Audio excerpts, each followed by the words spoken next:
Hello everyone, I'm here again to teach you things, I guess. This is Quicksand, our first and really only auto-scroller. I mean, there's some that can be considered it, but yeah, I guess there is still another one that we're about to go into. The point is there is another one. Anyways, this is an auto-scroller. There's honestly not a whole lot to go into, but there are still things to teach here. This isn't the shortest level, but this probably be the shortest video for these tutorial series, because there's not much to show. Because most of the things you do aren't going to matter, because it is an auto-scroller. You can't really make things go faster unless you're in one of those transition periods that I will be showing you. So, let's just go into it. So right now, we're not in the auto-scroller section yet, so all this movements, you want to make sure you go fast.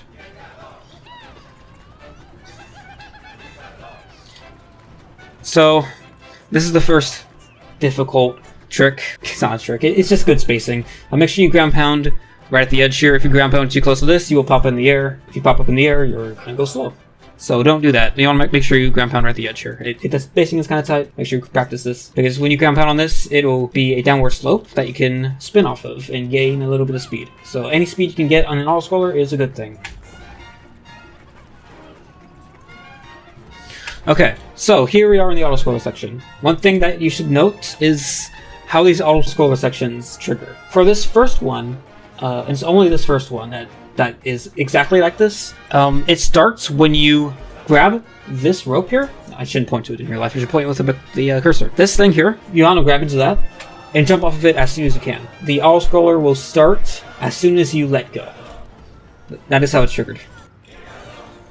And at this point, we don't really care what we do. Our objective right now is just to gather lumps, because this is our first lucky ticket level. To get a lucky ticket, you need 450 lumps or more. All we do is just grab as many lumps as we can, really. Especially for new, just grab what you can and try to make sure you grab all the purple lumps and not like get rid of the purple line. Make sure you get all the purple lumps. It doesn't hurt you too much to grab more than you need, because it is an auto-scroller after all. It technically does waste a bit of time, but it's minuscule and it's not going to matter when you're new, because there's a lump counter at the end of these levels, and it takes longer for it to clear when you have more lumps, but it is so negligible that it's not really going to matter. I wouldn't worry about that unless you're trying to take this super seriously. Grab as much as you can.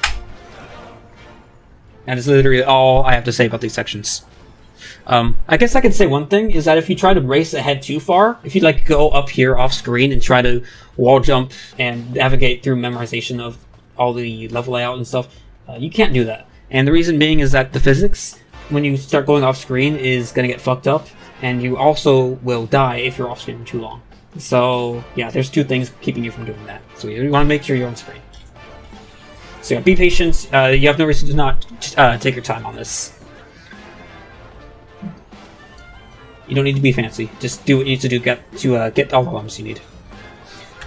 So here's the first big trick you can do to save time. And it's also Glowbox specific. You cannot do this with Rayman. This is why we pick Glowbox and not Rayman nowadays. We use Glowbox to abuse his excessively huge hitboxes. So, I have shown you before in other tutorials before this, Glowbox's backwards air kick is excessively large, and it can punch through, it can kick through walls. And there's a teensy right here that we can grab by kicking through the wall here. You want to make sure it's a backwards kick. If it's a forward slap for Glowbox, Glowbox's slap, it will not reach through the wall. You have to use this backwards air kick. And that's by initiating an air kick while turning around in the air. So yeah, this section is the first part where you can save a ton of time, because normally, let me play this a bit more. With Rayman, you would have to wall jump up, ground pound, jump back up, and then spin through. But with Glowbox, you can just wall jump all the way up here as soon as you possibly can, and then just spin right through, and you don't have to worry about ground pounding. It's a lot faster. It's one of the biggest time savers with Glowbox for one single trick. Of course, Glowbox will save time by a few frames all over the place, but this is one of his biggest time savers is this section here. It saves multiple seconds. So yeah, nothing too fancy here. Make sure you grab the rope as soon as you possibly can. In this case, though, it's not too important because you still want to jump off of it as soon as you possibly can. But the auto-scroller will trigger as soon as you touch it, but you don't have to jump off of it as soon as you possibly can. You can still hang on to it if you need to, for whatever reason. Continuing on with the auto-scroller. Engaging gameplay. Yeah, just grab them. All you need to do. Nothing fancy. Slow and steady.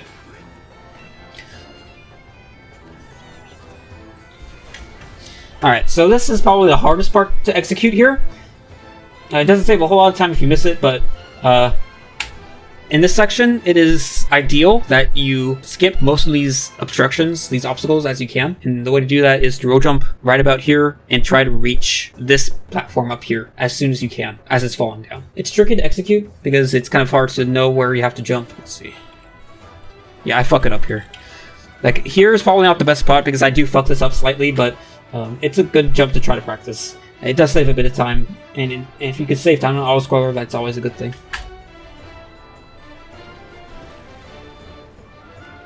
Alright, and now we're back to auto-scroller.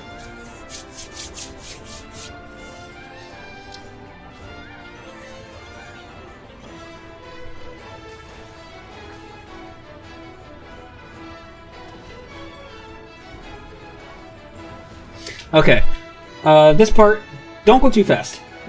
If you go too fast, you will...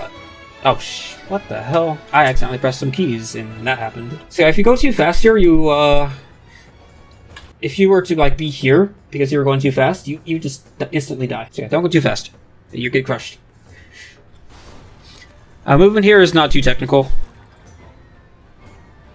The best way to space these jumps is not using roll jumps. You want to do standard jumps. Up these 2 steps here.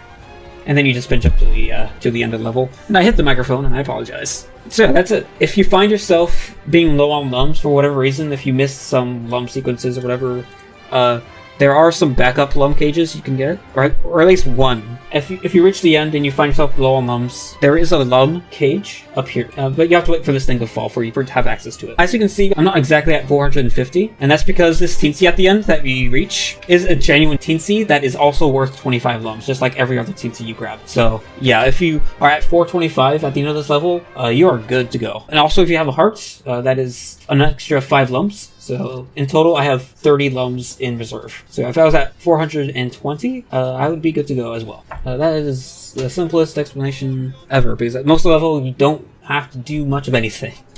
But again, there are some tricks you can use. It's not completely absent of some tech. So yeah, that's that. Auto-scrollers, man, they're always fun. Again, I was live streaming this, but I'm pretty sure no one would have been interested in this one. There's not much to ask, there's not much to learn. There is a chat up here. If you do catch one of my streams, you can ask questions during my streams. It's not set in stone, but I usually stream around 4:30 p.m. Pacific time, usually. Sometimes I might skip a day. I don't plan on streaming every day, but if I do stream, it's usually around 4:30 p.m. Pacific time. So yeah, that's it. The next level is... Wait, what is the next level? How to shoot your dragon. That's it. How to shoot your dragon. It's the mini boss, in quotes. Mini boss, in quotes. There's not really a boss there. It's technically considered the mini boss level. It's also another Murphy level, and this is the only world. World 1 is the only world where there's 3 Murphy levels. That's always fun. Thankfully, this Murphy level is not as intolerable. Murphy is generally not as intrusive as Rope's courses. Yeah, this should be okay. Anyway, that's that. I will see you guys later.